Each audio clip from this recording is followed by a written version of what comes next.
Welcome back to வரன் reacts. மாமன் trailer வந்திருக்கு. எனக்கு சுத்தமாக ஒரு நாலேஜும் கிடையாது. இன்னைக்கு தான் ட்ரெய்லர்லாம் இருந்துச்சு அப்படின்னு சும்மா யூடியூப் பார்த்துக்கிட்டு இருந்தேன். அப்போ பார்த்தா மாமன் அஃபிஷியல் ட்ரெய்லர் அப்படின்னு போட்டு வந்திருக்கு. தம்ப்நெயில் பார்க்கும்போது தெரியுது நல்லா பக்கா ஒரு ஃபேமிலி என்டர்டெய்னர் அப்படின்றது நல்லா தெரியுது. எல்லாத்துலேயும் ஃபேமிலியாக போய் ஜாலியாக பார்க்கலாம் அப்படின்ற மாதிரி. அதில் எந்த மாதிரி ஆக்ஷன் ட்விஸ்ட்னு தெரில, அந்த மாதிரி எப்படி இருக்க போகுது என்னன்னு தெரில. இவங்க ரெண்டு தான் கல்யாணமும் இடையில அந்த பையன் இருக்கா போல, அந்த பையனோட மாமாவை தான் சூரிய ஆக்ட் பண்ணியிருப்பான்னு நினைக்கிறேன். ஓகே, டிஸ்கிரிப்ஷனில் இன்ட்ரெஸ்டிங்காக அவனுக்கு நோட் பண்ணேன். ஸ்டோரி சூரியன் போட்டிருக்கு. ஸோ இவர் தான் கதை ரெடி பண்ணி போய் அப்ரோச் பண்ணியிருப்பாங்க போல் டேரக்டர்கிட்ட.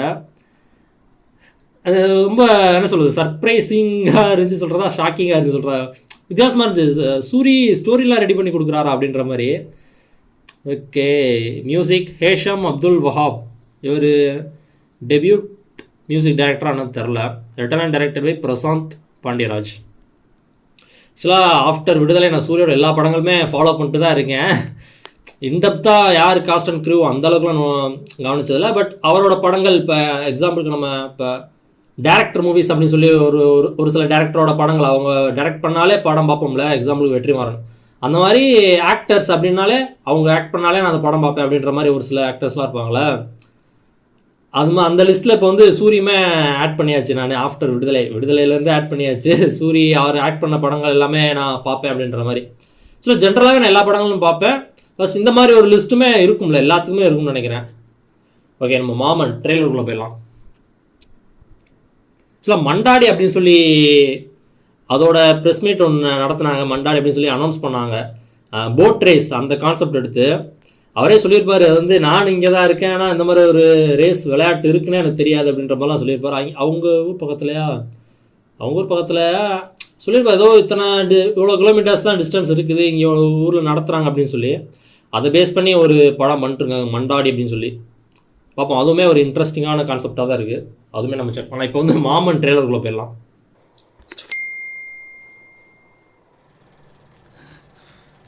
அக்கா என்ன ஆட் ஆகுது? எழுந்திரி. உன் பையனுக்கு காது முளைச்சிருக்கு. நாம பேசுறது அவனுக்கு கேட்கும். ஓஹோ, லப்பர் பந்தில் ஆக்ட் பண்ணுவாங்க. பேசுவேன். பேசு. பறக்கிறதுக்கு முன்னாடியே அவ்வளோ பாசமாக இருக்காரு. பெத்தாரே அப்படின்றதுக்கு அந்த வார்த்தைக்கே அவ்வளோ. இந்த உலகத்துல நீ பார்க்க போற முகம் உன் மாமே முகமாக தான்டா இருக்கும். அவங்க அப்பா இல்லை போல. நான் குளிப்பாட்டி விடுவேன், நான் பவுடர் போட்டு விடுவேன், தீ எறும்பு அண்டாம பார்த்துக்குவேன். உனக்கு பாசங்காட்ட அப்பா அம்மா அப்பா இருக்காரு, செல்லம் கொடுக்க தாத்தா பாட்டி, உன்னை அன்பா அறிவா வளர்க்க அழகான அத்தை, மலை போல மாமே. ஓகே, இன்னும் நிறைய சொந்தங்க இருக்குடா. கூட்டு குடும்பமா இருக்காங்க போல. அந்த பையன் தான் தம்ப்நெயில்ல உள்ள பெரியவன் ஆனதுக்கு அப்புறம் இந்த மாமன் உனக்கு நிறைய செய்ய போறேன்டா. மாமன் சீர் அப்படின்லாம் சொல்லி தூங்க வைப்பேன். உன்னை நான் தான் ஸ்கூலுக்கு போவேன். நாம ஒரே மாதிரி ட்ரெஸ் போட்டு ரீல்ஸ் போடலாம், ஊர் சுத்தலாம், வாழ்க்கைய கொண்டாட்டமா இருக்க போதுடா. சம்பவம் நடக்குமா? ஏன்னா கம்ப்ளீட் ஒரு ஹாப்பி மோட்ல இருக்க மாட்டாங்கன்னு தோணுது.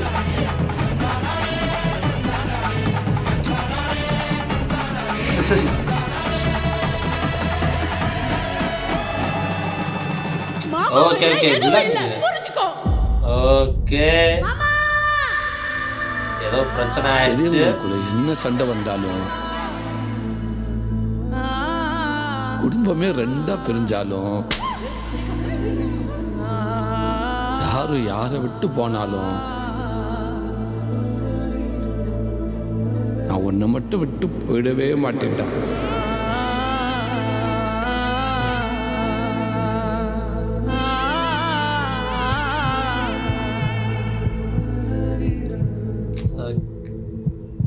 என்னாச்சு? ஓ,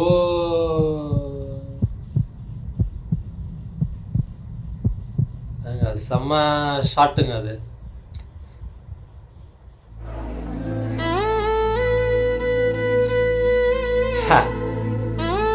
அது செம்ம ஷாட், அது வேற லெவலாக இருந்துச்சு. இந்த கை ஈரமாயிட்டா அந்த கிளாஸ்ல வச்சோம்னா அந்த ஒரு இது இருக்கும்ல, அதை வச்சு அந்த பையன் பார்க்கறது வேற லெவலா பண்ணிட்டாங்க. இந்த ஷாட் வேற லெவலா இருந்துச்சுங்க.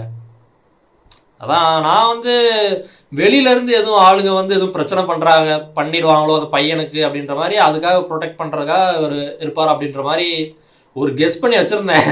ஆனால் அது கூட்டு குடும்பமாக இருந்தாலே பிரச்சனைன்றது கண்டிப்பாக வரும். எந்த மூலையிலேருந்து எங்கேயாச்சும் ஒருத்தில் வந்து இப்போ நீங்கள் கடைக்குட்டி சிங்கம்னு எடுத்துக்கங்களேன், அது ஒரு பக்கா ஃபேமிலி ட்ராமா தான் அது. அந்த படம் எடுத்துக்கிட்டாலே உனக்கு தெரியும்ல, அந்த படம் பார்த்துருந்தீங்கன்னா உனக்கு தெரியும் அது எப்படி இப்படிலாம் பிரச்சனை வரும். சும்மா இஷ்டத்துக்கு பிரச்சனை வந்துட்டு இருக்கும்ல, ஃபேமிலிக்குள்ளேயும் சரி வெளியிலேருந்துமே அதில் ஒரு சில பேர் பண்ணிட்டுருப்பாங்க. ஃபேமிலிக்குள்ளேயுமே அவ்வளோ பிரச்சனை இருக்குங்க, ப்ரெஷர் தாங்க முடியாது கார்த்திகை. அந்த மாதிரி ஒரு தான் இவருக்கும் ஃபேமிலினாலே பிரச்சனை. அது மாதிரி உங்கள் ஃபேமிலியிலையும் அதில் கூட்டு குடும்பமாக இருக்காங்க. யோசிச்சு பாருங்களேன், கூட்டு குடும்பம்ன்றதுலாம் ரொம்ப ரேரு. அதெல்லாம் கிராமம் சைடு மேக்ஸிமம் பார்க்கலான்னு தோணுது. ஆனால் அங்கேயுமே நான் எங்கள் ஊர் சைடெலாம் அந்த மாதிரிலாம் பெருசாக நான் பார்த்ததில்ல. எல்லாமே பிரிஞ்சு அவங்க குடும்பமாக தான், அந்த சிறு குடும்பம் பெரிய குடும்பம் அந்த மாதிரிலாம் இருக்க முடியாது. ஸ்கூல்லே படிச்சுட்டு தனி குடும்பம் கூட்டு குடும்பம் அந்த மாதிரிலாம். கூட்டு குடும்பம்ன்றது ரொம்ப ரேர் இருக்கலாம். அந்த மாதிரி ஒரு ஃபேமிலியில் இருக்கும்போது கண்டிப்பாக பிரச்சனை வரும்ல, அதில் வந்து பிரிஞ்சிடறாங்க போல் சொந்தங்களே. அதை யார் விட்டு போனால் நான் விட்டு போக மாட்டேன்டா அப்படின்ட்டு இவர் கூட இருக்காரு. பையனை பார்த்துக்கிட்டே இருக்காரு ஒரு தூரத்துல இருந்து. பக்காவா அவன் சொல்லணும்னா, எக்ஸாம்பிளுக்கு இந்த படம் பார்த்துட்டு இருந்தீங்கன்னா தெரியும், தமிழ்ல அது என்னன்னு தெரியல, 7 கடல் 7 மலையா,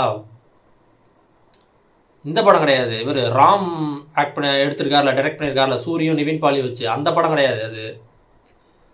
அது கன்னடா மூவி. ஓகே, சப்த சாகதச்சோ எல்லோ அப்படின்னு ஒரு ஐயோ அது சரியாக ப்ரொனவுன்ஸ் பண்ண தெரியல எனக்கு. சைட் ஏ சைட் பின்னு இருக்கும். ஓகே, பார்ட் 1 பார்ட் 2 சொல்கிறோம்ல, அது மாதிரி சைட் ஏ சைட் பி அப்படின்னு இருக்கும். சைட் ஏ ஒரு ஸ்டோரி போகும், லவ் ஆங்கிளில் போயிட்டு அதில் ஒரு வேறு மாதிரி ஒரு ட்விஸ்ட் வந்து அப்படி போய் முடிஞ்சிடும் வச்சுக்கோங்களேன். செகண்ட் பார்ட் எடுத்துக்கிட்டிங்கன்னா தூரத்துலேருந்தே அவரோட முன்னாள் காதலியை வந்து பார்த்துட்டே இருப்பார், அவங்கள ப்ரொடெக்ட் பண்ணிட்டே இருப்பார், அவங்களுக்கு எதுவும் ஆகிடக்கூடாது, அவங்க சந்தோஷமாக இருக்கணும் அப்படின்றதுக்காகவே ஒவ்வொன்றா பண்ணிகிட்டு இருப்பார் இவர். ஆனால் அவங்க வந்து இவரை பார்க்கவே மாட்டாங்க கடைசி வரைக்கும். அந்த மாதிரி இருக்கும். ஒரு மாதிரியா முடிஞ்சிடும் வச்சுக்கோங்களேன். கொஞ்சம் சேடாக ஃபீல் ஆகிற மாதிரி இருக்கும். அந்த மாதிரி எக்ஸாம்பிள் சொல்லலாம். ஆரம்பத்தில் நல்லா பார்த்துக்கிட்டு இருந்தாங்க, ஒரு பிரச்சனைனால ஒரு தூரத்துலேருந்தே பார்த்துட்டு இருக்கார் போல். இப்படி கடைசியில் சேர்ந்துருவாங்கன்னு தான் தோணுது. கடைசியில் பையன் கூட சேர்ந்து சொந்தம் எல்லாம் ஒன்றா சேர்ந்துருவாங்கன்னு தோணுது. ஆனால் நான் சொல்கிறல அந்த படம் சப்த சாகதச்சோ எல்லோ அப்படின்ட்டு side A and side B. Side பியில் தான் நான் சொல்லிட்டுருக்கேன். அந்த காலத்தில் தூரத்துலேருந்தே பார்த்துட்டு இருப்பார். கடைசி வரைக்கும் அவங்களும் இவரை பார்க்கவே மாட்டாங்க. அந்த மாதிரி முடிச்சிடும். அவங்க கல்யாணம்லாம் ஆகி வேறவங்க கூட சந்தோஷமாக இருப்பாங்க. அவர் யார் நல்லவரா கெட்டவரா அப்படிலாம் விசாரிச்சு அவருக்குமே ஒன்று பண்ணுவார். அதுக்கப்புறம் வேணாம் இவங்க சந்தோஷமாக இருக்கட்டும், ஃபேமிலியாக இருக்கணும், நல்லா இருக்கணும், அவங்க பையனே நல்லா பார்த்துக்குவார், என்னென்ன வேணுமோ அதெல்லாம் பண்ணி கொடுப்பாரு, ஃபேமிலியை வந்து கஷ்டம்லாம் பார்த்துப்பாரு. அதில் இவருக்குமே ஒரு பிரச்சனை போயிட்டு அதே வேறு சமாளிச்சுட்டு இருப்பார் லாஸ்ட்டில். ஆனால் பாருங்கள், செக் பண்ணி பாருங்கள், அந்த படம் சூப்பராக இருக்கும். இது பெருசாக ஸ்பாய்லர்லாம் நம்புகிறேன். மாமன் ட்ரெய்லர் மாதிரி ஒரு பார்க்கலாமா?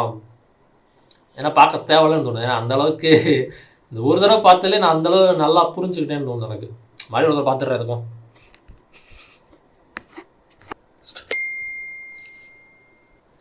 இது ஆடு தானா இல்லை என்னன்னு தெரியல. அக்கா எந்திரி எந்திரி என்ன எழுந்திரி. உன் பையனுக்கு காது முளைச்சிருக்கு. நாம பேசுறது அவனுக்கு கேட்கும். அப்படி ஒரு பிரெக்னென்ட் ஆனதுலேருந்தே கூட இருந்து நோட் பண்ணிட்டு வராது போல. எத்தனை நாள் ஆச்சு, எவ்வளோ நாள் ஆச்சு, என்னென்னலாம் குழந்தையோட வளர்ச்சி எப்படி இருக்கும் அப்படின்னு நோட் பண்ணிட்டு வராது போல. இந்த டாக்டர் கூட சொல்லியிருப்பான், ஸ்கேன் பண்ணிலாம் பார்ப்பாங்களே. இந்த உலகத்தில் நீ பார்க்க போகிற முகம் உன் மாமே முகமாக தான்டா இருக்கும். ஏன் சுற்றி அத்தனை பேர் இருக்காங்க? நான் தான் குளிப்பாட்டி விடுவேன், நான் தான் பவுடர் போட்டு விடுவேன். பெரிய போராட்டத்துக்கு அப்புறம் அந்த பையன் பிறந்திருப்பானோ? ஏன்னா சுற்றி அவ்வளோ பேர் ஏன் இருக்காங்க? உனக்கு பாசலாட்ட அப்பா அம்மா, செல்லம் கொடுக்க தாத்தா பாட்டி, உன்னை அன்பா அறிவா வளர்க்க அழகான அத்தை, மியூசிக்மே நல்லா இருக்குண்ணே போல மாமே, இன்னும் நிறைய சொந்தங்க இருக்குடா. ஆக்சுவலா சூரிய அப்படி பார்க்கும்போது நல்லா இருக்கு. பெரியவன் ஆனதுக்கு அப்புறம் இந்த மாமே உனக்கு நிறைய செய்ய போறேன்டா. இந்த கெட்டப்ல சொல்லல, அவர் இந்த மாதிரி ஒரு ஆக்டரா உன்னை நான் நல்லா பண்றாரு, நல்லா இருக்கு பார்க்கும்போது. நாம ஒரே மாதிரி ட்ரெஸ் போட்டு ரீல்ஸ் போடலாம், ஊர் சுத்தலாம், வாழ்க்கைய கொண்டாட்டமா இருக்க போதுடா. நல்லா இருக்கு, மியூசிக் நல்லா இருக்கு. ஆக்சுவலாக அந்த ஷாட் தானோ இல்லை அதான் இருக்காது நல்லா டான்ஸ் ஆடிட்டு இருக்காரு ஏன்னா அதே கோட்டு மாதிரி தான் அந்த பையன் லாஸ்ட்டாக போட்டிருந்த மாதிரி இருந்துச்சு அந்த கிளைமேக்ஸ் கிடையாது கிளைமேக்ஸாக இருக்காது அந்த ஒரு ஷாட் நல்லா இருக்கு சொல்லியிருந்தால ட்ரெய்லரோட எண்டிங்கில் ஆக்சுவலாக விலங்கு டைரக்டர்ன்றது இப்போதான் தெரியுது. வந்தாலும் குடும்பமே ரெண்டா பிரிஞ்சாலும் யாரை விட்டு போனாலும் நான் உன்னை மட்டும் விட்டு போயிடவே மாட்டேன். அப்பா அம்மா கூட இருக்கிறதோட மோஸ்ட்லி இந்த சின்ன பசங்க வந்துட்டு சித்தப்பா பெரியப்பா அத்தை மாமா அவங்க கூட தான் ஒரு சில பேர் இருப்பாங்க ஒரு சில பசங்க. அந்த ஷார்ட் பாருங்களேன் இல்லை அந்த கோட்டு கிடையாது அது ரெட் கலர் மாதிரி இருந்துச்சு இது வேறு கலர் அப்படியே அச்சு தெரியணுன்றதுக்காகவே கரெக்டாக நல்லா பண்ணியிருக்கான். இந்த வேர்வை கையெல்லாம் ஒரு மாதிரி ஆயிட்டா